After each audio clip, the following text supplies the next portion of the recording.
Hello and welcome to RS Media Live Podcast, episode number 5. Tonight I'm joined by Mike Arneman, Russ Vernon, Sean Price, Max Hayes, Malcolm Owen. So good evening, Mike. How are you doing? Hi, Roy. Yeah, I'm good, mate. How are you? Hello, Russ. How are you doing? I'm good, Roy. Are you, mate? Yeah, I'm all right, thanks. Hello, Sean. How are you doing? I'm okay, thank you. Good. Hello, Malcolm, and welcome to RS Media Podcast. How are you? Good, thanks. How are you? Yeah, I'm good, thanks. Good. Hello, Max, and also welcome to RS Media Live Podcast. How are you?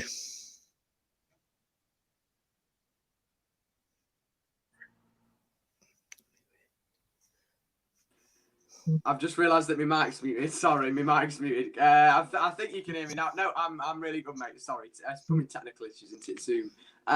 Thanks for having me. No, it's really good to be on talking all things Forest. Yeah. Yep. So the first thing we're going to talk about is going to be some of the transfers that have happened over the course of the last few weeks due to us not doing the podcast last week due to a few absences that we had. So the first one we're going to talk about is the signing of Nelson Semedo, signing for 27.6 million to Wolves. We've got Ryan Brewster, who signed for Sheffield United for 23.5 million from Liverpool. We've got Chris Smalling signing for AS Roma. Alex Telles, who signed for Manchester United. And then the big signing of transfer deadline, which was Thomas Partey signing for Arsenal from Atletico Madrid for 45 million. So anyone got any thoughts on that? So I'm going to go to... United should have kept hold of Smalling. Yeah, I know he's not everyone's cup of tea, but at least he can defend. Yeah, I thought with Maguire and Bailly playing awful lately, I thought maybe they could have chucked Smalling in, because he didn't sign till Monday, so they could have still played him. But anyone else got any thoughts on this? It's a bit like he wasn't going to play for Man United. Smalling, he had to leave and go to play for somewhere else, and he chose Roma because he went on loan to Roma last season. So it's a good move for all parties, but it's a shame that he got frozen out of Ollie's plans. Yeah, you got any thoughts on Partey, Mike or Sean? Yeah, let me just come in there as well, and I'll go back to what you were saying about Chris Smalling there as well, Malcolm. I think that's a lot better than what United have got. If you look at Maguire, you look at Eric Bailly, you look at some of the other options they've got there at centre back as well. Phil Jones. Don't know whether Phil Jones is even in the plans or whatever at the moment, but Chris Smalling there. I know he's been out. I think he was on loan at Roma anyway, but he's the kind of player that I'm sure is a step up from those guys there. In regards to Thomas Partey, right, I think that's a great signing for Arsenal. Would I have liked to have got a second or third signing over the line as well? Yeah, of course I would. But Thomas Partey is an absolute, he's a competitive midfielder. He sort of competes well, and yeah, he's just a real sort of talented player, and I think he'll fit in nicely with that midfield and kind of give little bit of good competition for the likes of Granit Xhaka and Dani Ceballos in there as well, and even El Nani, who's been getting a run out lately. You got any thoughts on this, Sean? Yeah, from the way I look at him, he's like a quite a good player, and it's something that we need to complete like a jigsaw, because Arteta's building something like we sort of sorted out got rid of some of the dead woods that we needed to do, and I think it could be one of those good signings that hopefully he will do very, very well. Yeah, I think he is a good signing. He's proven that he's quality for Atletico Madrid. So I think it's probably the best signing that Atletico Madrid have done. So the next thing we're going to talk I was just going about... to say, sorry, Ryan. I was just going to say, actually, that's a swap deal as well, virtually, with Lucas Torreira has gone out to Atletico Madrid on a loan, isn't he? So I know Diego Simeone was a little bit unhappy with that one in regards to, I think he wanted the two to play together. And of course, Arsenal didn't even need to go to Atletico Madrid in the end in regards to that transfer because it was more sanctioned by the actual league itself. Yeah, that is right. The next thing we're going to talk about is a departure of Sabri Lamela from Nottingham Forest, and then they appointed Chris Hughton not so long after sacking Sabri. So I know Malcolm and Max will have their says on this. Has Mike, Russ, or Sean got a say on this first? They should have appointed Houghton at the summer, really, to be honest, for last season, and then they wouldn't have they waited if Hudson was the first choice, Forest would have gone in and gone, do you know what, we want this guy, but they didn't. They chose the other guy that they sacked. And in the funny thing, football's a funny game. If you're not producing results, you're going to get sacked. Yeah. Russ or Mike, any thoughts? I just wanted to say in regards to Nottingham Forest there as well, I do think that, if you look at their squad, they've got a real talented squad there. And hopefully Chris Hughton, he's managed in the Premier League. He's got experience of managing in the Championship as well. Hopefully he can get the best out of them and take them to, back to those sort of glory days of winning the Europa Cup and things like that again, maybe in another 10, 15 years' time. I know Malcolm remembers that. Max doesn't, but, I remember Forest when they were a Premier League team and they were, doing really, really well in the Premier League. And, there was another team from the Midlands that were in there as well. Aston Villa, I think, at the time. And they used to be pretty good. And, even Leicester and that other team beginning with D that we don't want to talk about. But, I think I'll leave the rest of it to the experts. So I don't know which one, whether Malcolm or Max wants to take it first. Don't know, age before beauty, Max. There you go. Well, fair enough. Go on, Max. Fair enough. Come on, you go first, mate. And I will chip in because you know what I'm like. Yeah, I was going to say you'll have to let the true professional go first. No, I think for Forest for Forest getting rid of Lamouchi, it was disappointing in a way because he was the best manager since Billy Davis, without a shadow of a doubt. And probably actually I'd put him definitely. I mean, it isn't hard to beat, but top three managers for me in terms of being a Forest fan for 16 years, or well, I suppose 12 if you take out the time when I was really young. But so yeah, it was disappointing because I think a lot of Forest fans grew a connection to him. If I'm perfectly honest with you, I thought he was quite good with the fans. He was quite one of those managers that would come and clap the fans at full time, and he just had that kind of personality about him, and he won the fans over a lot after O'Neill. So to see him go was sad and disappointing, but it was the right decision. And like one of you said there, it was I think hindsight now, we should have sacked him straight after that Stoke game and appointed Chris Hughton then, because there was numerous rumours that Chris Hughton had already been in talks and things like that. So realistically, looking back at it, we should have got rid of him in the summer, but of course we didn't. And we now talk about the present, and Forest aren't doing well in the present at all. I mean, we've already lost 4 games, is it now? We're kind of already on a kind of a -12. We're on kind of level, I suppose, with, you could say, Sheffield Wednesday as they started the season with their point deduction. So for Forest, really, now with Hughton coming in, is that the season starts right here for us. This is where we need to pick everything back up, and we just need to win, because we can't keep letting the gap get bigger and bigger, because otherwise we'll be finding ourselves in a relegation scrap, not a promotion scrap, which is where we want to be, of course. So sad to see Lamouchi go, but definitely the right decision and 100% the right decision to appoint Chris Hughton as well. I mean, a fantastic appointment, proven bags of championship experience. And I mean, if Chris Hughton can't get Forest up, then I've got no idea who can, to be honest. Yeah, I mean, with Chris Hughton, he got Brighton promoted, he got Newcastle promoted, so he's got bags of experience, and he's 61, which I thought he was a lot younger than that.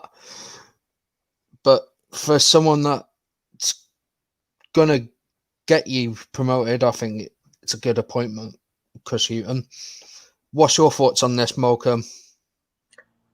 Well, if you look at where we've come from under Sabri, where the first 6 months, I'll agree with Max. The first 6 months of his tenure, he was brilliant. He had a win ratio of about 48%. And I mean, for the first 2.5 months of the season, we only lost one game, and that was the opening game of the season against West Brom. And this time last year, we were top of the league. We went top away at Stoke City. The passion was there, you know. And then after the Leeds game at home, where we beat them 2-0, and we really did play well that night. It all started to go downhill, and he made some very curious decisions in his formation, in his lineup, and he became more and more defensive. And to not be able to get us over the line in the playoffs when we only needed a point and we finished 7th is poor. But I don't understand. They gave him a new contract with like 3 games of the season to go, you know, before he'd even got in the playoffs. So something's not right somewhere. Whether they were giving him that as an early form of compensation or what, I don't know. But the definite drop off in form is either to do with there's been negotiations with Chris Hughton going on in the background, or Lamouchi's just completely lost his way, and the players they've stopped playing for him in the last. I mean, we've got 11 games we had to win now, and it's ridiculous. I mean, last time we won, I think, was Bristol City at home. We beat them 1-0. And we have back-to-back wins. We beat Huddersfield and Bristol City at home after lockdown, and we haven't won since then. And we've been shocking. We've been absolutely awful. We've had a big turnover of players, and of course the manager's paid the price. He's gone now. But as far as Chris Hughton goes, I'm over the moon. I mean, there's Forest fans on social media. We have the most fickle fans in the country. You know, they're on social media. They're already complaining. Some of them saying he's too negative. He plays defensive and this, that. He got Birmingham City to the playoffs. That's a great achievement for a team like that, for a club like that with a budget like they've got. You know, he's got Newcastle up, he got Brighton up for the first time in their, to the Premiership in the first time in their history. So I'm really excited. I think it's a great appointment, and I think we've got some really good players that have come in now, and we've got a lot of British players come in. So hopefully he'll turn it around. He's got baptism of fire. The first 3 games are pretty tough. So, yeah, we're waiting and see. Fingers crossed. Fingers crossed. But then again, I suppose it is Forest. A lot of people say, well, is it too good? Is it too good for Forest? Is Chris Hughton too good for Forest? Is it all going to go wrong? I really hope I am proven wrong, because I think. Go on, Malcolm. I was going to say, Max, I think a lot of it is to do with whether he's allowed to manage, because Sabri Lamouchi, it was interesting for me last night on the Forest website. It said Sabri Lamouchi sacked as head coach, and then 30 minutes later, Chris Hughton appointed as manager. And there's a very distinctive difference between head coach and manager.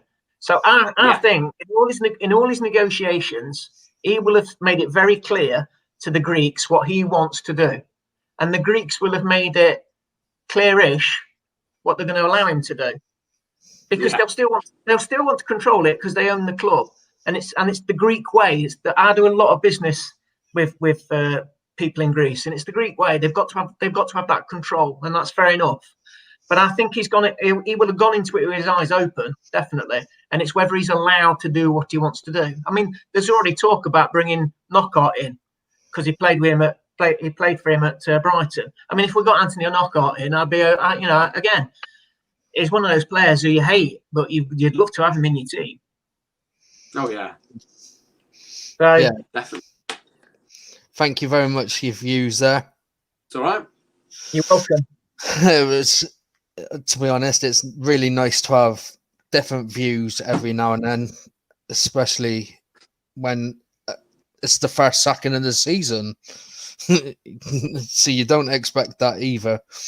So No, you don't. Right. So the next thing that we're going to go on to is our Premier League. So we've got the Premier League banner going across there for us, and Sean's going to take us through that.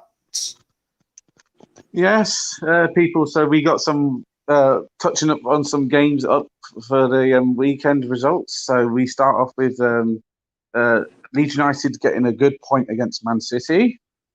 So I'll ask your opinion on that one. And because we got a Leeds fan in the group, we asked Russ first on his views on this game.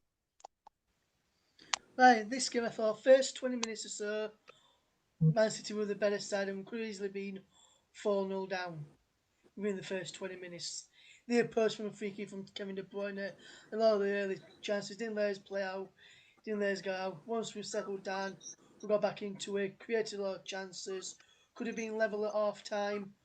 Dallas had a chance, Luke Ayling had chances to score in that game in the first half, denied by Edison, and really good goalkeeping from both of them. And then second half, Rodrigo worked a bit of space to get his shot away, to win the corner, and then God knows what Edison would do when he came, and he punched back at Laporte, who came through and called Laporte, missed everything, ball missed him. He fell to Rodrigo, the record signing since Rio Ferdinand. Rio Ferdinand was the last one record signing for Leeds, and he took it away well, and it was probably a good feeling for him to get his first Leeds United goal against a team of high quality players who were the likes of Sterling, Mahrez, De Bruyne in the side, and in the second half, Phillips screwed into it and didn't let De Bruyne or Foden play the not usual game that they like to play. So they did really well there, and it'd be interesting to see how they go on against Arsenal if in that when we play Arsenal later on in the season. I thought we did done well so far. Good start, 7 points from the opening four, and say we played the top two from last season. I think it's been a very good start for us this campaign, and hopefully can go on and be even better. So does anybody else want to have their views on this game? Just to say, it was a cracking game to watch as a neutral. It was like a cup match. It was like a championship game. It was just manic. It's crazy. Definitely. Breath I of agree fresh there. air. 100%. And I saw that game as well, and it was just a crazy game, wasn't it? It was sort of so end to end, and it was, Russ said it there. Leeds could have been 4-0 down, 3-4-0 down within the first 20 minutes or so, but they got back into it really, really sort of well and competed really well, as they did against Liverpool as well. And come the end of it, I thought Leeds maybe could have even nicked it. Yeah, I will agree. And I said on Facebook after this game, I said Leeds, if they play like that against any other team, they're going to be in the division next season. And it was a great game to watch. I mean, as a neutral, it was just I thought Man City were going to absolutely batter them, but no, Leeds came out fighting. I mean, the goalkeeper for Leeds, Muslera, he was really good, defended his goal really well. And also, with Meslier, the goalkeeper that you just mentioned there, he's still only young. He's only 20, and he's in the French under-21 squad. And in a few years' time, I can see him challenging Hugo Lloris to be the main French goalkeeper. I think he's really that good. And Ian Pavard proved a point to Man City when he came on and said, "You shouldn't let me go." He had a brilliant game in that second half when he came on, and he helped change it along with Rodrigo to help us get back into it for me. All right, so we start off with the most surprising result of the Premier League. This was one of the most shockingest results I ever seen in the Premier League. Who would have thought? Aston Villa 7, Liverpool 2. So who wants to go in on this views? I'll go in first on this. it was quite a shock as well, because Liverpool, who were Premier League champions last season, and they had Alisson out with a shoulder injury, who's now set to be out for 4 to 6 weeks.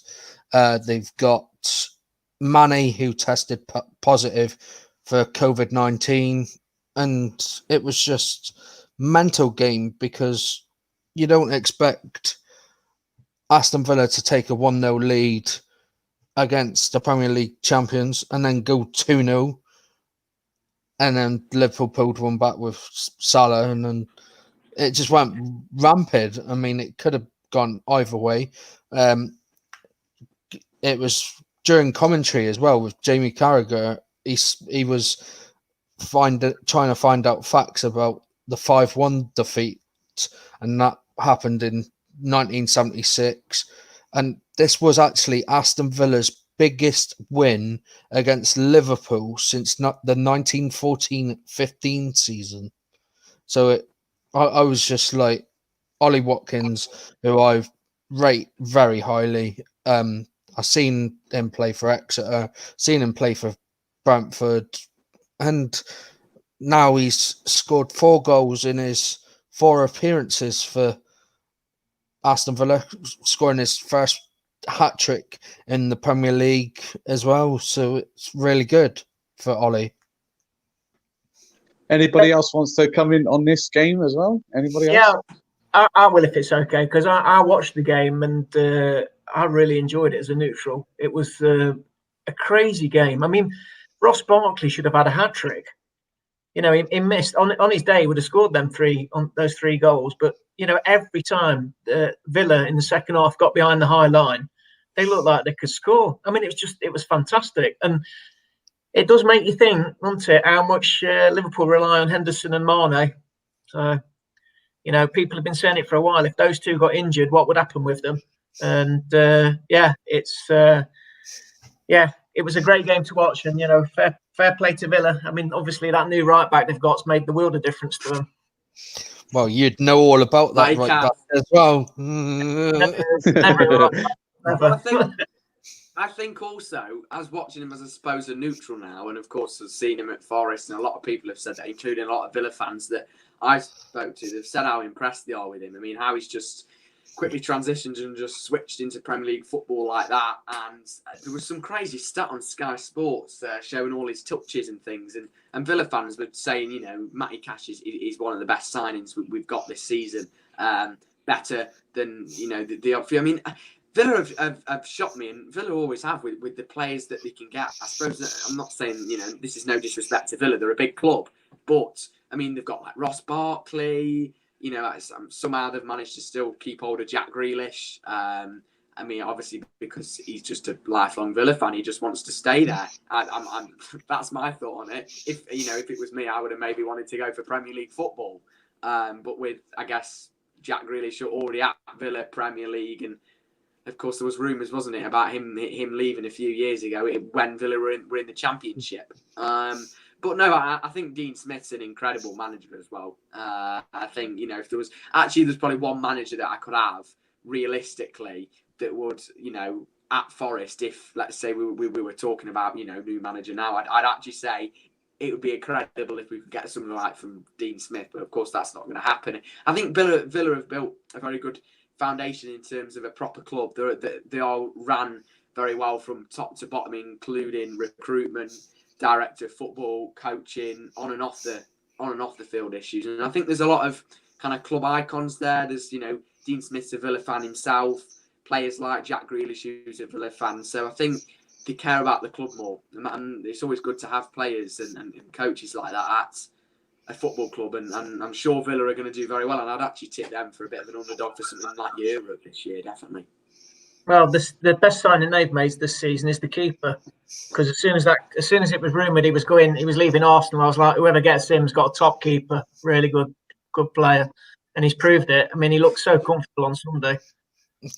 Yeah, he did. I mean, Martinez, I mean, he's one of these top quality keepers. He's been at Arsenal for 10 years. It was just amazing. Great. Mm. And actually, let me just come in on that game as well. Martinez has actually got a really good record since coming in. You know, even when he was at Arsenal, he played in the league game because obviously Leno was injured. He played in the Community Shield. Then he's played, I think, the last 3 games he's played in against Liverpool. He's won them all now. So, you know, that's brilliant for him. And Villa that night were absolutely fantastic. I do a radio show, and so I wasn't actually able to follow the game too sort of vigorously or too closely, but I saw the highlights on that, and I thought they were just exceptional. You know, everyone's looking at that Liverpool side, and I think you said it there, Malcolm. If they're without Alisson and Henderson and Mane, and those sort of 3 or 4 players there, they're a completely different side, and it's kind of like the spine really is just falling out of that team. And you know, yes, Mo Salah was excellent, but apart from that, Liverpool were really, really poor, and Villa just tore them apart and kind of took them to the sword. Ollie Watkins, Jack Grealish, Ross Barkley. You know, there was a number of players in there that were just exceptional, and you know, nobody expected that result apart from your mate, Rye, who accidentally put it on his prediction. Yeah, my good friend Joe Benwell's mate Martin Potter, who actually put down Arsenal, Sheffield United, both teams to score. Got that right. He put Tottenham, Man U, and he put Tottenham to win with both teams to score. And then he put Aston Villa, Liverpool, both teams to score, and he accidentally put Aston Villa to win. He put a fiver on this, and he won £848. So I was really wow about that, but he deserves it. Yeah, and I'll just quickly jump in on this as well. And if you take Liverpool v Leeds in this game, it just goes to show that if you attack the Liverpool defence, and especially Virgil van Dijk and Robertson, don't give him time on the ball, you're able to get a resulting bit. And Ollie Watkins was the first player to get an hat-trick in the Premier League against Liverpool since Dimitar Berbatov 10 years ago, back in 2010. And Watkins could easily have 4 in that game. He could see the crossbar as well and had a shot saved later on as well. So if you attack the Liverpool defence, you can get making mistakes, and Lee's shown that, Villa's shown that. So teams just need to attack. When they played Arsenal and Chelsea, they didn't really go for after that. And like Mike just said there, they could have had 11-12 with the chances they had as well. Right, and the next game we are doing is another shocking result. I never saw this come in. It was Manchester United 1, Tottenham 6. So who wants to come in on this first? Yeah, let me jump in on that as well. I thought that was an excellent game. You know, I'm a big Arsenal fan, as you know, Sean, because obviously you follow the same club as well. But you can't, you know, argue that the fact that Spurs were just dominant on that day and really deserved the victory. You know, even before the red card to Martial as well, which I think that incident was just quite a soft incident to send him off and not to send off. I think it was Eric Lamela who was also involved in it and pretty much, you know, got away with doing exactly the same thing. But even before that, they looked like they were going to run riot, and you know that they did. Son and Harry Kane were excellent, and yeah, they fully deserved the victory. And you know, it's kind of credit to Mourinho to go to Old Trafford there, you know, whether there's fans or not, and to put 6 past Man United. I don't think that's going to happen for a number of seasons. You know, of course, that's big credit to Mourinho for doing that. Yeah. Anybody else have their thoughts on this game? I will Go on, quickly. I Ross. saw this game, and my uncle is actually a Man United fan, and he actually messaged me on WhatsApp just towards the end of that game, and he went to me, "Do us a favour, Russ. Please don't ring me." That was when he was coming up towards full time. So my dad phoned him because he didn't say to my dad, "Don't ring him," and he went to turn around and said to my dad, "Don't stall, little bro." And then I went, And then I spoke about the red card incident in that game, and I thought if Lamela should have been sent off as well as Martial, or either both of them should have been sent off, or none at all, because both of them lashed out at each other. Yes, Martial caught him, but Lamela made a meal by going down quite easily, but Tottenham could easily have more than the 6 with the chances they created, and could easily have more. Man United defensively going very, very wrong. And also, the signings that Man United made, they should have made defensive signings, not fetched in Cavani. Yes, they made Tellers, but they should have fetched in central defender in as well as Tellers for left back. Should have fetched in a player for centre back instead of Cavani, who now can't play in their next game because he's having to quarantine Cavani. But Man United need defensive reinforcements, a centre back, not they need another striker. But Man United, very, very poor. And all I'm going to say on this one as well is Ole Gunnar Solskjaer gave a new long-term contract. I'm going to jump in on this briefly as well. I mean, Lamela started it with Anthony Martial with this corner as well, and they should have both gone. Martial shouldn't have reacted the way he did, but it's the way football goes. I mean, there's things in football. I mean, Luke Shaw got a yellow card for his challenge as well, which was, in my eyes, a professional foul. So anywhere else on the pitch, it's just red card. But because it was like very late on in the game, it's a yellow card. No, it's a red card. He didn't make no attempt to play the ball. Also, Harry Kane's quick free kick to send Son through as well. I thought that was a good bit of good play. Bruno Fernandes getting the penalty after Davinson Sanchez had fouled Martial.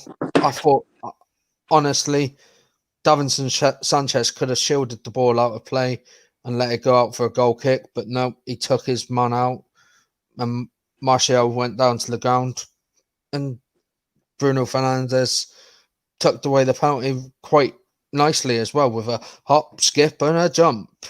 But overall, I think Tottenham really deserved this. And did anyone actually see Jose Mourinho didn't actually smile until about the 6th goal had gone in? Yeah, no, I saw that. Yeah, he was obviously just making sure he didn't want to get too ahead of himself. Guys, also I'm going to jump in now. I think I mentioned just before we started, my brother's come round and obviously family stuff. Thanks for having me on. I know I don't want to be rude rushing off because I know Malcolm's gone off. But really appreciate you having me on. I'll come on next time when it's just a bit hectic with everything going on. But no, really appreciate having you on and good luck with the podcast. And thanks for having me on, guys. I really appreciate it. Thank you very much, Max, as well. It's been a great pleasure to have you on. Yeah, cheers, mate. No, it's been really good. All the best. Thanks, guys. Thanks. Cheers, Max. Thanks, mate. Cheers, Max. Right. So now the next. So we're going to touch up on the 2 Premier League games that I got left, which is Arsenal v Sheffield. Arsenal winning at beating Sheffield United at home 2-1. My thoughts on this is I think it was a very boring game. It looked like it would end in 0-0, and then we scored like 2 quick goals through Saka, the young lad who's doing really well, and Pepe, who came on. But yet again, we seem to concede goals and take our foot off the gas. And then Leicester City losing 3-0 to West Ham away. So who wants to jump in on this one, on these 2 pictures first? Let's talk about the Arsenal game against Sheffield United. I'm with you. I think it was a really poor, boring game. And, you know, I think the person that changed it really in our favour when he came on was Nicolas Pepe. I think he come on and made quite a big difference. And even Bellerin, of course, as well, played in that game. And, you know, he got a couple of assists. And it's kind of one of those teams, you know, Sheffield United come, they park the bus, they defend and try and get a draw and come away with a point out of that. And, you know, it looked for a long, long time that they were going to get that. But I do think that, Nicolas Pepe changed the game when he came on. Saka, lovely header as well. Great week for him. Obviously, he's in the England squad as well. And of course, he scored that all-important first goal to give us the opening, to that game against Sheffield United, give us the lead in that one as well. And I think that, Sheffield United, even towards the end, actually, when they got to 2-1, it did cause us a few problems. And there was a few moments of, fear and sort of we were a little bit scared in game time there as well. Even with, early on, when you look at David Luiz, for example, what was he doing there? And I think it's the second, third minute, he pulls back the attacker and he could be sent off for that. And, if you look at, I think it's John Egan for Sheffield United, he was sent off for pretty much the same thing a few weeks ago. Yeah, I totally agree with that. I mean, David Luiz, he's had some good games this season. He had some good games before lockdown as well. And while the games were behind closed doors as well. So, to be honest, he fouled his man. Anyone else could have said that was a penalty, because I thought it was going to be a penalty. You mean free kick? It was just outside the box. It was about 20 edge of the box, I think it was, or just outside the box. Well, it's still a foul for me, and he is very lucky to still have been on the pitch. I'll just jump in on this as well, Sean. Just briefly, the Arsenal game, I think, like you said there, if Luiz hadn't fouled Ollie Burke, I think Burke would have got to that ball before Leno probably took it round him, and then he had a shot on goal. So I think he was very lucky not to get sent off, Luiz. But I think overall, Sheffield United didn't really create that much in terms of goal scoring options and goal scoring chances. So I think Arsenal deserved it. It was good goals as well, especially Pepe's goal. I like that finish. That was a very good finish from Nicolas Pepe in that game. And if he continues to perform like that, I think it's going to be very, very good. I was just going to quickly jump in there, sorry, Sean.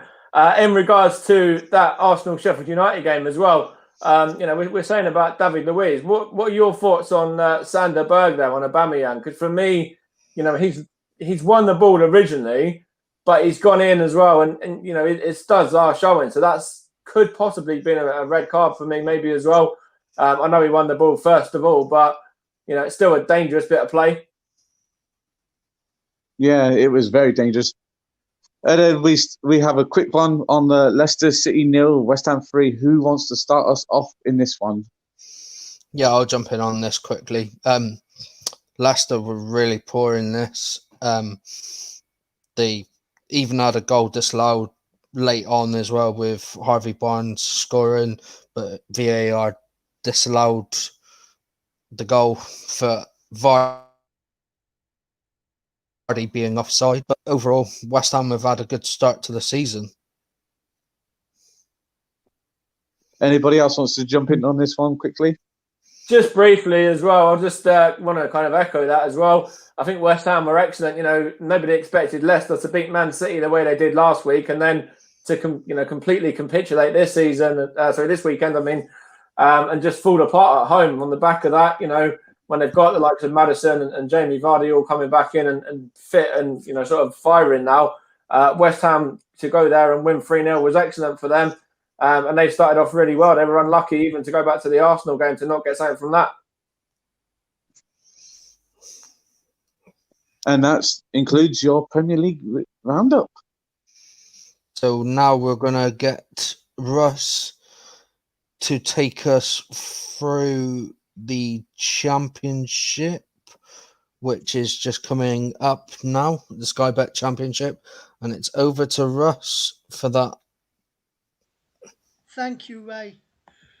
So the games we're going to run through is Swansea 2, Millwall 1, Middlesbrough 2, Barnsley 1, Brentford 2, Preston 4, Reading 1, Watford 0, and Coventry 1, Bournemouth 3. And we'll start off with Friday's game, which was Coventry against Bournemouth. And Bournemouth really put on a show that day and performed really, really well and have gone up to third in the table at this moment in time. Coventry just up in 17th as it stands, but Bournemouth really deserve the win in this one for me. They created a lot of chances and should have gone on and probably gone more. And Mike, do you want to go next on this one?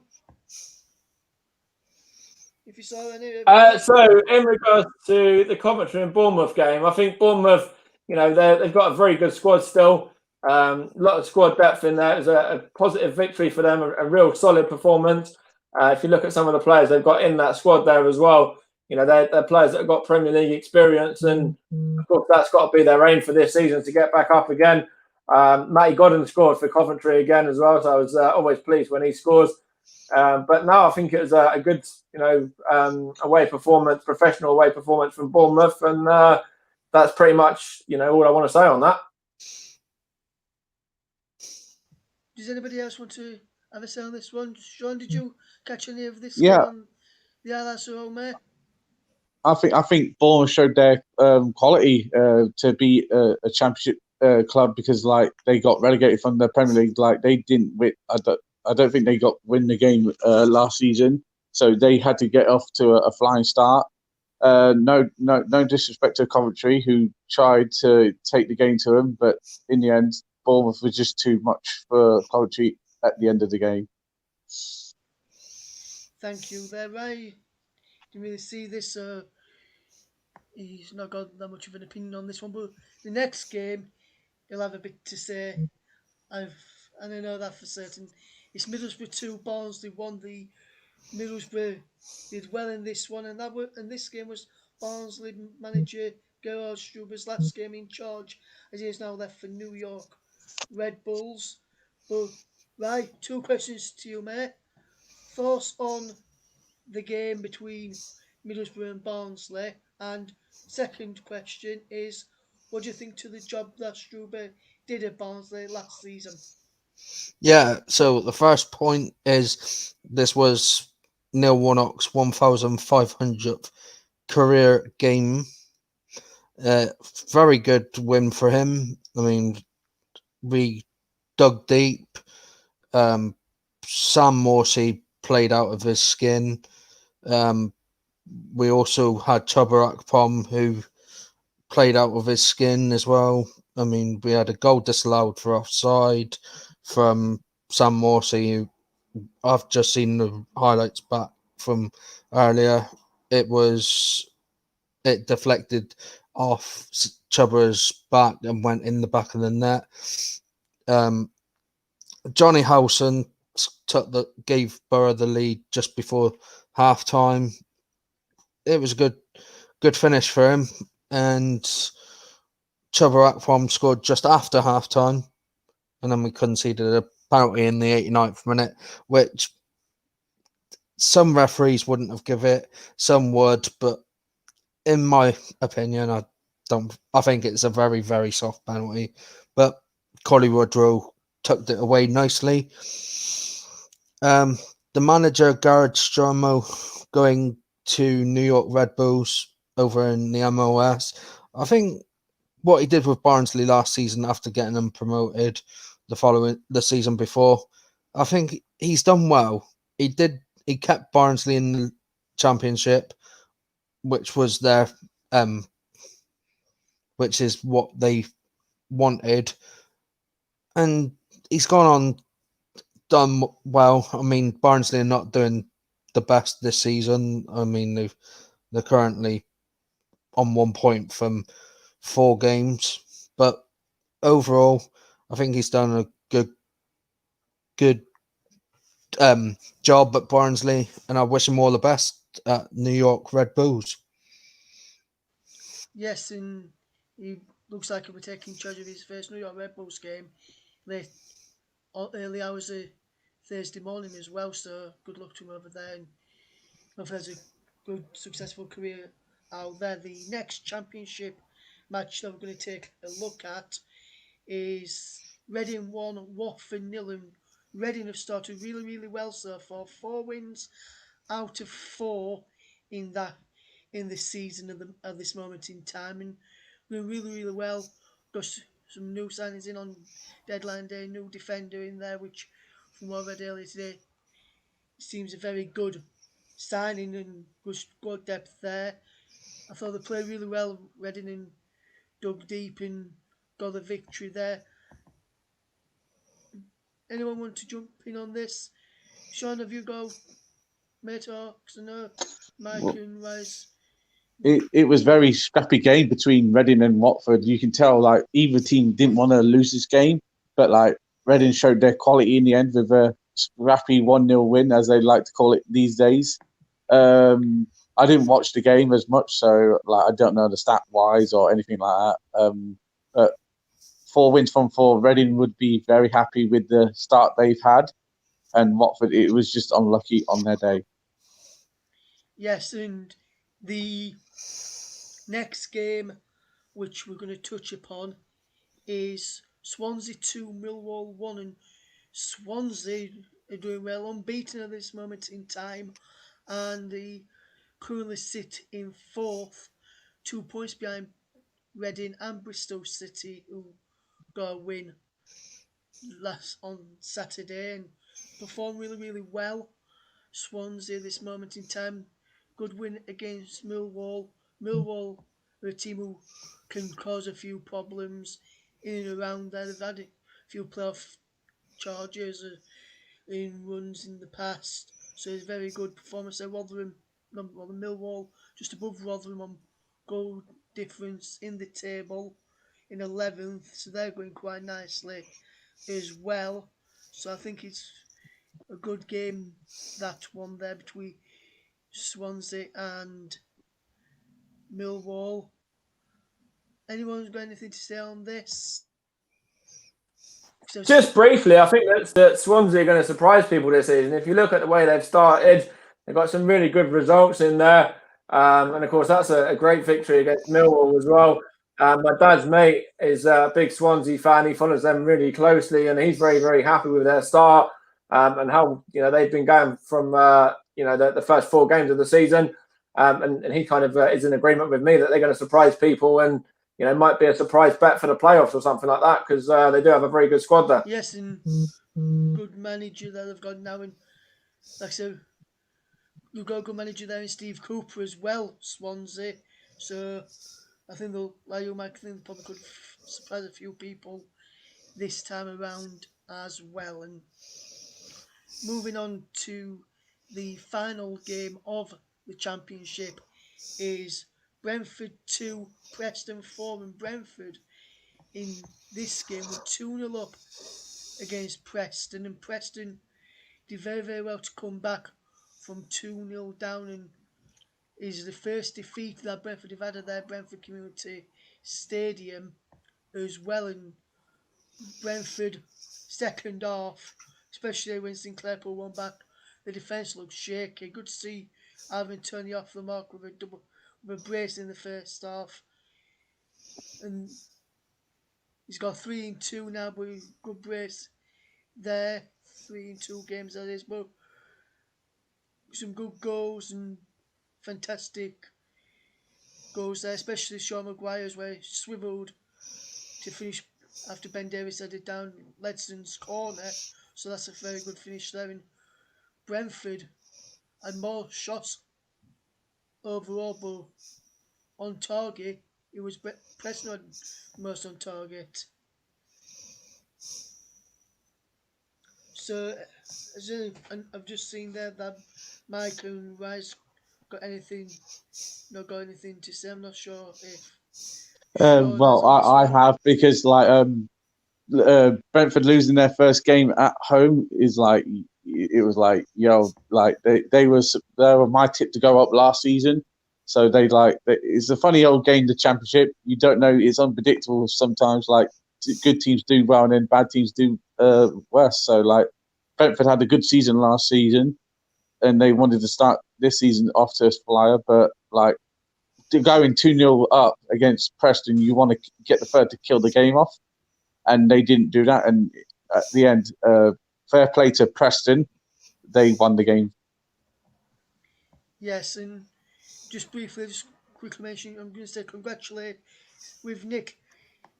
listening in, and I know she follows Derby.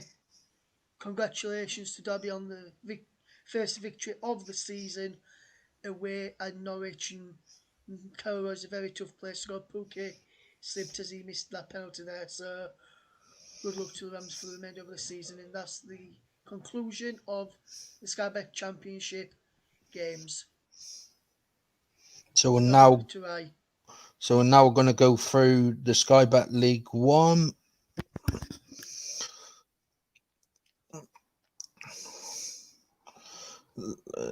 So the first, we've got 5 games that we're going to review, and just the 4 games that we're going to preview.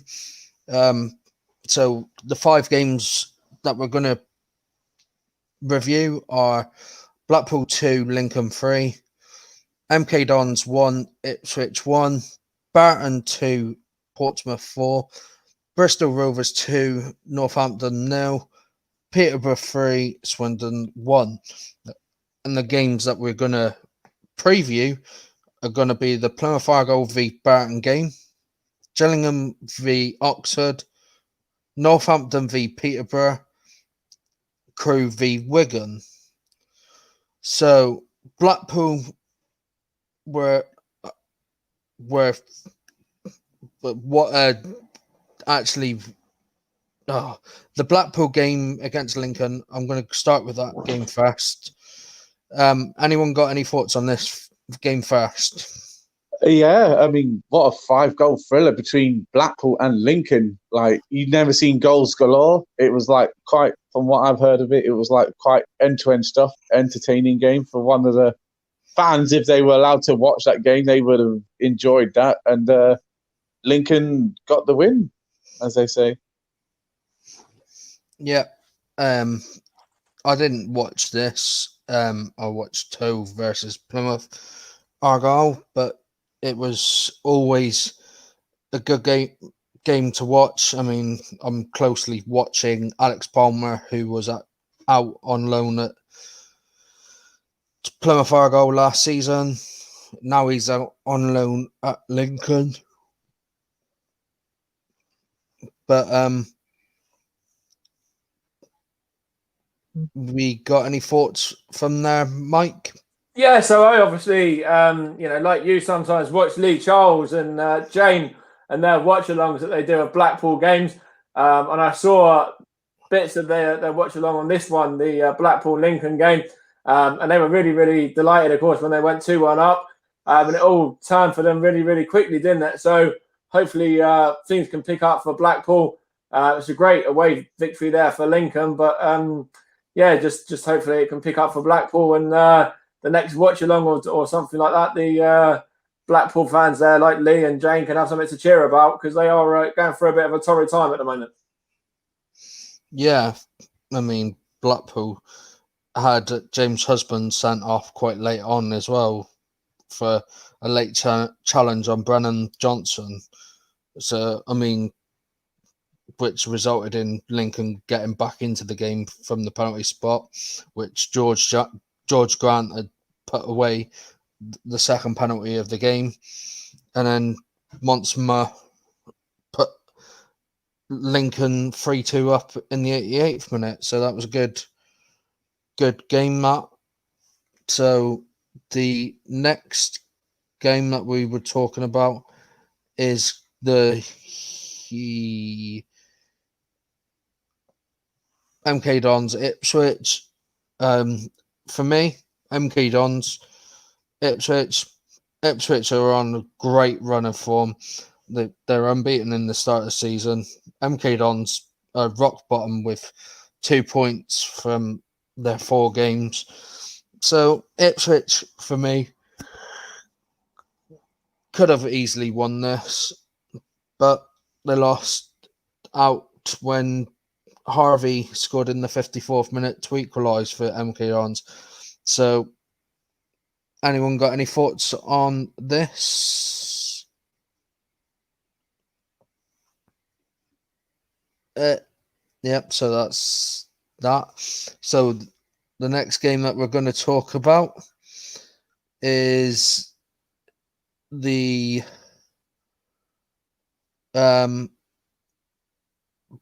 Burton 2, Portsmouth 4. This game was a very good game as well, with Harness scoring a hat-trick, who is a former Burton player as well. Marcus Harness. So that was good for him to score a hat-trick against his former side. But they also were 2-1 down in this game as well, because they scored in the second minute. But Lucas Akins and Naylor had put through his own net to give Burton a 2-1 halftime lead. So, and then Watmore scored in the 60th minute after Harness had scored in the 47th minute, and then the 74th minute they won it. So has anyone got any thoughts on this one? I just thought that was a really end-to-end game, actually, that one there, between Burton and Portsmouth. Obviously, I've seen Portsmouth play because they played Stevenage in the Carabao Cup and narrowly knocked Stevenage out of that on penalties. And they're a good side. They're a very well-supported side, a side that have a lot of depth in their squad as well. A lot of quality players in there, managed by a quality manager as well. And I think they'll be up there this season. I know Burton have strengthened quite well as well. But that was just a really good victory in terms of, Portsmouth's going there and winning that one. And, of course, you mentioned there in regards to Harness as well. It was a quality hat-trick for him, wasn't it? Yeah. So the next game we'll go to is Peterborough 3, Swindon 1. Swindon took an early lead after 6 minutes through Jack Payne. And then Peterborough came pegging back through Clark Harris, the former Bristol Rovers man, and Broom got the winner in the 78th minute. So it was a good win that for Peterborough after going a goal down at home to Swindon. Anyone got any thoughts on this one? Peterborough showed their they showed their quality near the end, but they did go 1-0 down in like 6 minutes. So like straight away they was already on the back foot of the game. But then they got into the game and then scored the equaliser, and then they just scored 2 goals and won the game 3-1. Yeah, so that's a good perspective there from Sean. The next game I'm going to talk about is going to start into the previews as well, because we're mentioning Northampton v Peterborough in the preview. So we're going to go to Bristol Rovers, the 2-0 victory over Northampton. So my thoughts on this is Hanlon scored a penalty after 55 minutes. Northampton went down to 10 men after 60th minute. And then Jack Baldwin, the former Hartlepool centre-back, scored in the 79th minute to give Bristol Rovers the win. Bristol Rovers are a good side. It's just they're struggling in bits as well, but they need to actually get their form going. They've won 1, drawn 1, and lost 2 from their first 4 games. So they'll be in and around the mid-table, I think, for Bristol Rovers. Anyone got any thoughts on this before we preview the Northampton Peterborough game?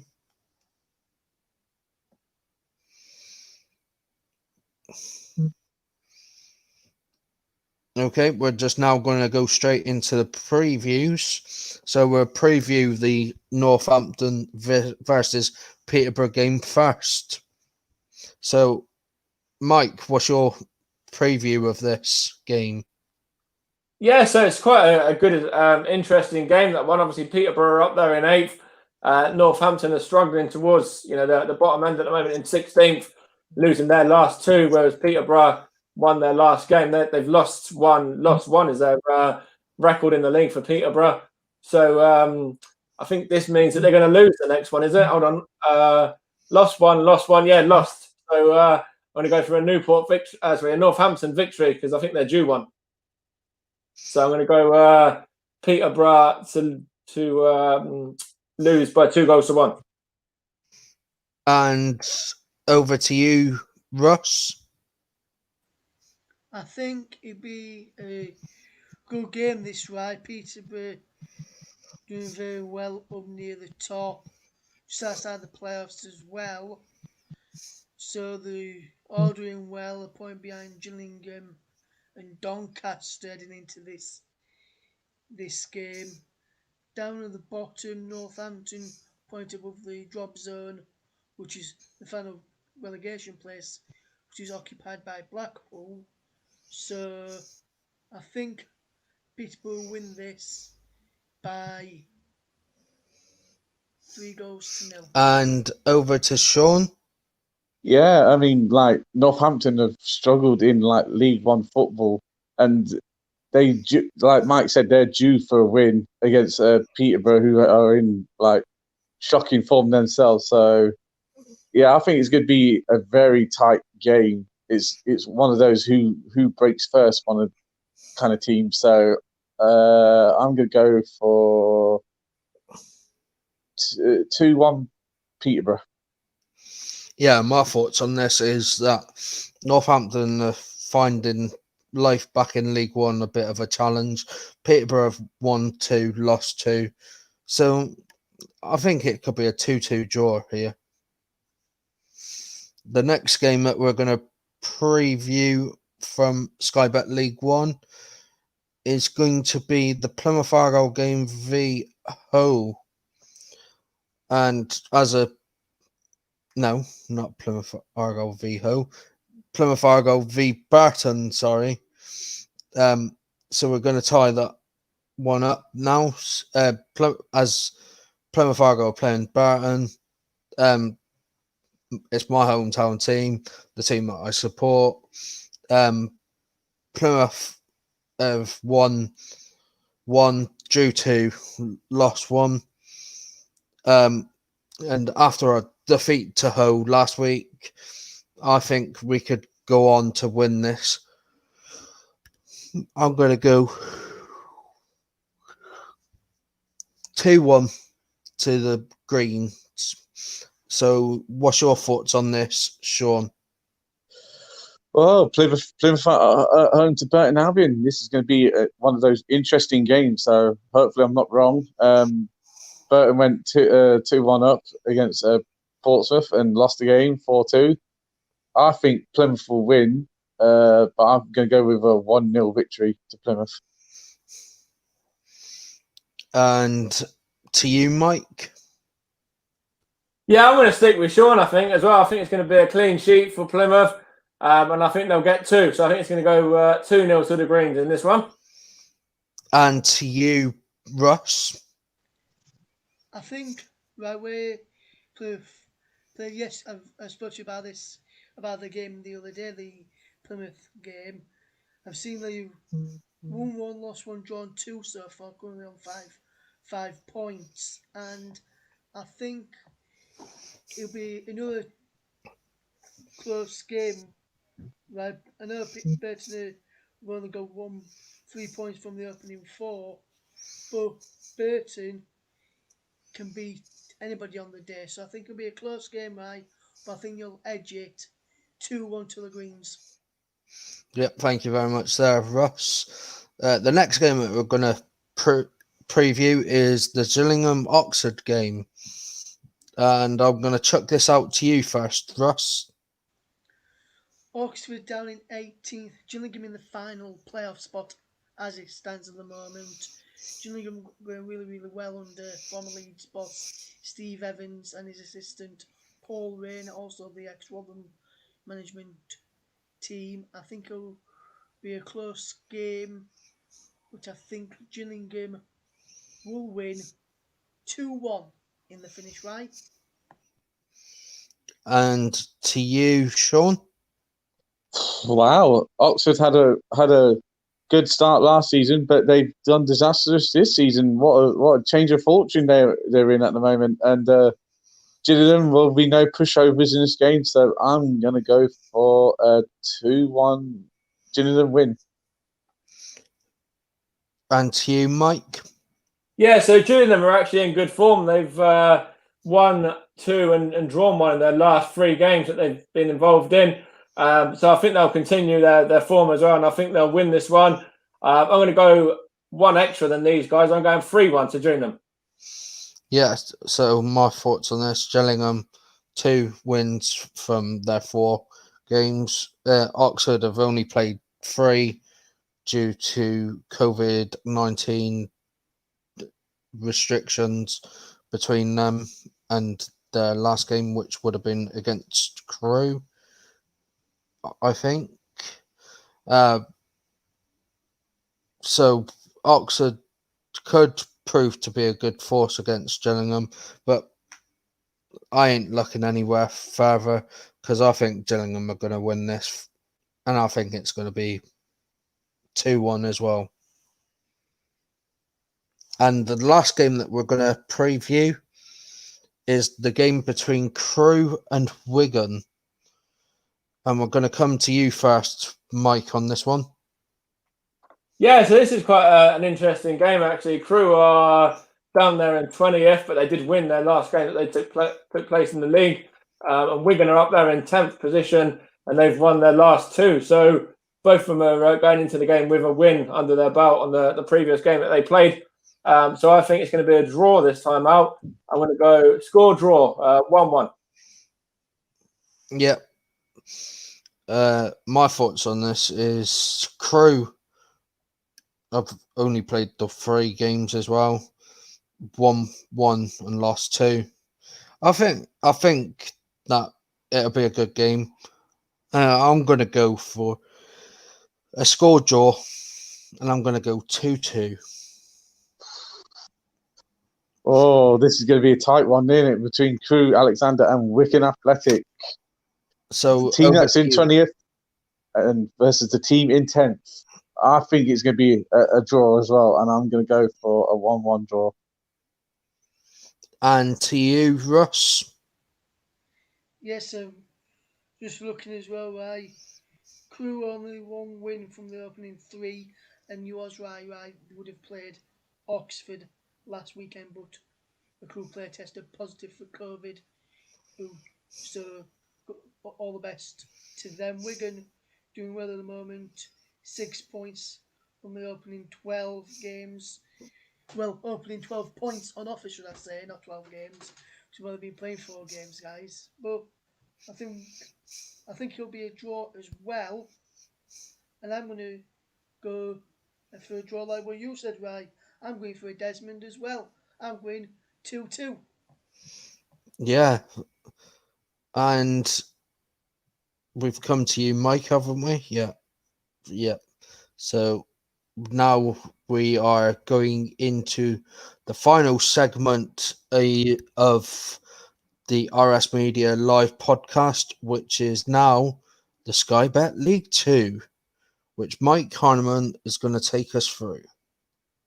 Right, thank you very much for that, Ray. So I've got 5 games I'm going to be talking about, and then a preview for 4 as well. So we'll go to the first one I'm going to talk about, and it's the game between Colchester and Oldham. That was Oldham's first point of the season, and it was finished in a 3-3 draw. So I'm not too sure if anyone's got anything to say in regards to that. But that, of course, was a really good game of football. It was enthralling, entertaining, and it took Oldham an 89th minute penalty to equalise there through Connor McElhenney. And, of course, Colchester looked like they were going to get the win up until that. So any thoughts on that one, Russ or Sean? I know there isn't from Rye at the moment.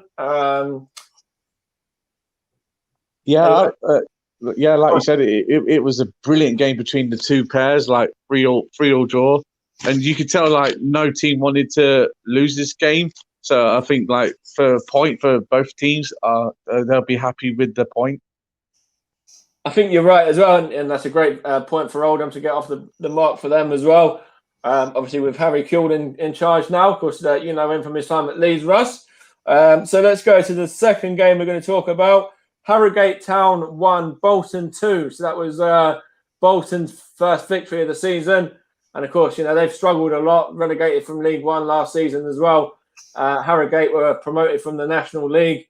And that's a great victory there for Bolton, in my opinion. Doesn't look like there's anything from Russ there. I think Ryan wants to say something in regards to that one. Go ahead, mate. Yeah, so this actually was the first time in 13 games that Bolton had won, which is stretching back to their season in League One where they got relegated. And they actually really took to this game really well, with Ewan Doyle scoring quite early on after about 11 minutes. And then they did score again with Nathan Delfonso, who they signed from Blackpool. And then Harrogate pegged them back by a goal, but it wasn't end-to-end game. But I was so happy to see Antoni Sarcevic, the former Argo man, who is now the Bolton captain, getting his first win under their belts. Yeah, 100% agree with that as well. And hopefully they be able to kick on from that. The third game we're going to talk about is the game between Crawley Town and Southend United. That was a 1-1 draw. And Southend equalised late on through Ralph in that one, Nathan Ralph, in the 84th minute to give them their first point upon relegation from League One as well. I don't know if anyone's got anything they want to talk about there in regards to the game between Crawley and Southend United, or should we skip on to the next one? I think we're going to move on to the next one there. That's a good point for Southend, and hopefully they can kick on, as I said. The second from last game, I should say, that we're going to talk about in terms of the review is the Mansfield defeat away at Newport. So has anyone got any thoughts on that? It was 2-1 to Mansfield. Was it Mansfield and Newport? Yeah, Mansfield's win, over Newport, I should say. Let me correct myself there. And is that right? Or did they lose 2-1? I think I might be looking at the wrong fixture here. Hold on a minute. Newport beat Mansfield 2-1. Yeah, Matty Dolan scored. That's right. Yeah. And it was a late 88th minute penalty. And Mansfield were 1-0 up in this game. And Newport scored late on through Twine. And then with 2 minutes to go, Newport got a winning penalty there as well through Matty Dolan. So has anyone got any thoughts on that one there? Yeah, I mean, like, Newport showed that the reason why they're good at home. Like, they beat some good teams at home, Newport. Like, in the FA Cup, they had some big scalps there, Newport. So they've done really well as a team. So, like, they'll be pleased with the win to go to beat Mansfield at home. All right, and I don't think anyone else has got anything in regards to that one. So the final game is the game between Stevenage and Salford City, and it finished Stevenage 0, Salford City 1, and it was Ashley Hunter's goal after 2 minutes that gave the visitors the lead in that one. I thought Stevenage, were well beaten on the day by a strong Salford side that will be up there challenging for League Two promotion this season. We did sort of struggle to create, and we weren't actually great in that game, and Salford kind of got the early goal and then, defended well and could have even maybe nicked a second as well. So I don't know if anyone's got any thoughts on that one there in regards to Stevenage and Salford. Nothing from Sean, nothing from Ryan, anything from you, Russ, or not? No, so we'll skip over that one and into the previews. And we'll start with Mansfield Stevenage first of all. Of course, Stevenage are 3 games without a win at the moment. Lost all 3 in the 2 in the league, the last 2 league games, and also yesterday against Milton Keynes in the Checkatrade Trophy as well. So Stevenage are, really struggling at the moment. And Mansfield there lost to a late goal as well. So let's go to you first, Russ, on that one. What do you reckon to this game? I haven't seen any of the 2 matches, so I can't really comment on this one. So No, it's a preview for Mansfield Stevenage at the weekend. I think Stevenage will probably Nick and Mike against Mansfield. I know Mansfield are doing well at the moment, but I think Stevenage will start to pick up the games, and I think they'll win 2-1, Mike. I think Stevenage will get the win there. Okay, let's go to Rye first. Rye second, I should say, before I go to Sean, and then obviously give mine at the end of this one before we move on to the next lot of fixtures. Yeah, I think Mansfield are struggling as well. I mean, losing to Lincoln, Newport, Exeter, drawing to Leyton Orient, and losing to Manchester United under-21s in the EFL Trophy. I mean, Stevenage have lost the last three, but losing to MK Dons, who's a league above them. Salford, who last season it was 2-0 to Salford. This season it was 1-0. Losing 2-1 to Bradford. Beating Southampton, beating Oldham, and drawing with Barrow. I actually think that that Stevenage will pull this off and actually come out with a good victory. So I'm going to go for a 3-2 victory for Stevenage. That's quite a goal-scoring game there then. What about you, Sean, before I have my views on this and then move on to the next couple of previews we've got here? Well, man, like Ryan's been saying, Mansfield have been really poor in my eyes, and I think Stevenage might win 3-0. Wow, you lot have been the optimist. I have to be a little bit real. You know, we've got our identity about us. I don't think we'll be challenging for promotion. Do I think we'll be getting, into the playoffs? No. Do I think we might be struggling towards relegation? I'd be surprised. But I think we have to kind of break this losing streak really now. So I'm going to go, we'll break it, but I don't think we'll win. I'm going to go, it's going to be a 1-1 draw this one. And we'll get another point there to add to the tally. The next game we're going to talk about there is the game between Southend and Exeter City. So let's go to you first on that one, Sean. What do you reckon to the game at Roots Hall? How do you reckon it's going to pan out? Well, Southend will be quite pleased with the point in the last game to get off the mark. The only thing is, I think Exeter might be a bit strong for Southend, so I think it's going to be a 2-1 Exeter win. Right, and then Ray, obviously you follow Plymouth, so you know a bit about Exeter as well, being another local side. So how do you reckon they'll do in this game away at Southend? Well, Mark Mosley, the Southend manager, played for Exeter after a brief spell with Argyle a few years ago. And he hasn't really got off to the best of starts in Football League management after getting Weymouth promoted to the Vanarama National League. So my thoughts on this is that Exeter proved to be too strong for him. Randall Williams, outstanding player at right wing back, right back, right mid, wherever you want to play him.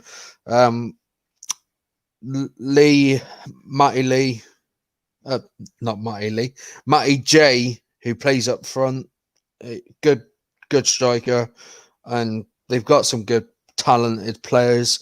I mean, they've now got money after Ollie Watkins being sold to Aston Villa from Brentford for 28 million. So they recouped about £5 million of money there from that sale.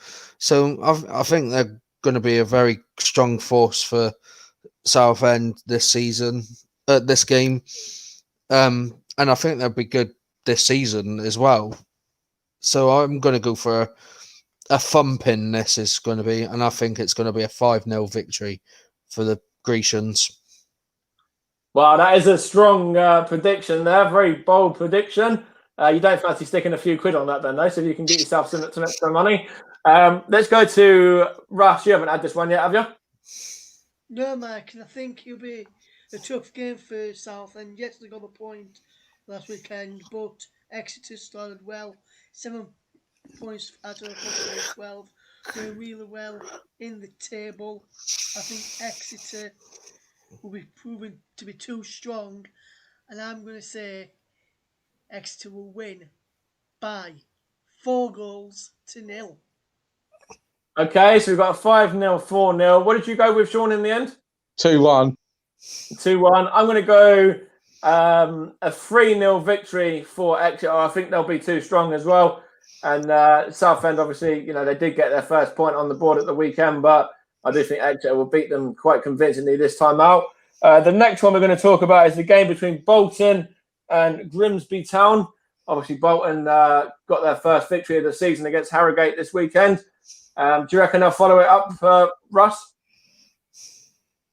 I do actually, Mike. Grimsby not really started well. Yes, they've only played 2 games so far, but they've not really started off very, very well. Bolton, good victory against Harrogate. I saw quite a lot of them last season. We also watched a bit of National League games as well, and thought they did really, really well. I think it'll be close game. I think Bolton. I think Grimsby will lose this 3-0. Okay, so that's not really a close game then, is it, Russ, to be fair? But anyway, let's come up to you, Ryan, next in regards to this one. Do you reckon Bolton will make it 2 wins out of 2 in their last 2 games? Well, I'd like to think so. Anthony Sarcevic, very good centre mid, plays attacking midfield for Bolton of late, but I think he's going to get them going. Ewan Dial's now scored his first goal for Bolton, so I think that'll kickstart him. And Nathan Delfonso's also scored his first goal as well. So I think Bolton will snatch this, and I'm going to go for a 3-1 victory. Okay, before we go to you, Sean, I'll do mine next on this one. I think Bolton will win as well, and I think they're going to win by 2-0 over Grimsby. What do you make of this, Sean? How do you reckon this will turn out? Yeah, well, Bolton got their first win last week against Harrogate Town. I mean, Harrogate Town started good in League Two as the first time in League Two. I think a win breeds confidence in any football team. So, it's at the Bolton's University Stadium. So I think Bolton will win 2-0. Right, and then the final one that we're going to talk about is the game between Barrow and Leyton Orient. Of course, Barrow, another side that have just come up as well. Leyton Orient have had all their issues with the quarantine and COVID and stuff as well. So let's come to you first, Ryan, on this one. How do you reckon this is going to pan out? And do you reckon Leyton Orient, will be able to get something from Barrow away? Well, Leyton Orient have had a few issues with COVID-19 taking place. Barrow have drawn 2 of their 4 games. So it could go either way. I mean, Leyton Orient have only played the 3 games at the moment. I mean, they got absolutely hammered in their last league game because they had to quarantine most of their players. And I think that they will get a lucky 2-2 draw, I think, for both teams. All right, we'll move on to Sean next. You want to take this one now? Yeah, I mean, like I said, Leyton Orient had all their problems with quarantine and all that lot, and they missed the League Cup game against Tottenham, which Tottenham got the bye, and I'm going to go with a draw, but it's going to be 1-1 for me. Okay, so we've got 2 draws in there. How do you reckon this will go, Russ? Do you reckon a draw as well, or do you reckon Barrow might be too strong for them, or do you see Leyton Orient getting a victory? Looking at where both teams are in the table, and Barrow's 2 points behind Leyton Orient at this moment in time, although Leyton Orient have got a game in hand, so that could really change depending on if Leyton Orient win their game in hand. I think it'll be a close game. I don't think it will be a draw, Mike. I think Leyton Orient will win it 1-0, 90th minute winner. Okay, and I'm going to go just finally on that as well. I think it's going to be a Barrow victory as well. So we've got somebody going for the opposite to what you've gone for there, Russ, and obviously the others have gone for a draw. I'm going to go Barrow victory by 2-1, and that concludes the review and the preview of the League Two football for this week. Yep. So thank you very much to Mike there for joining us to do the League Two segment there. And we're now just going to get up to wrap this up. Sorry, it's a short podcast this week. It's due to it being an international break. And there's not much to preview for the Championship and the Premier League.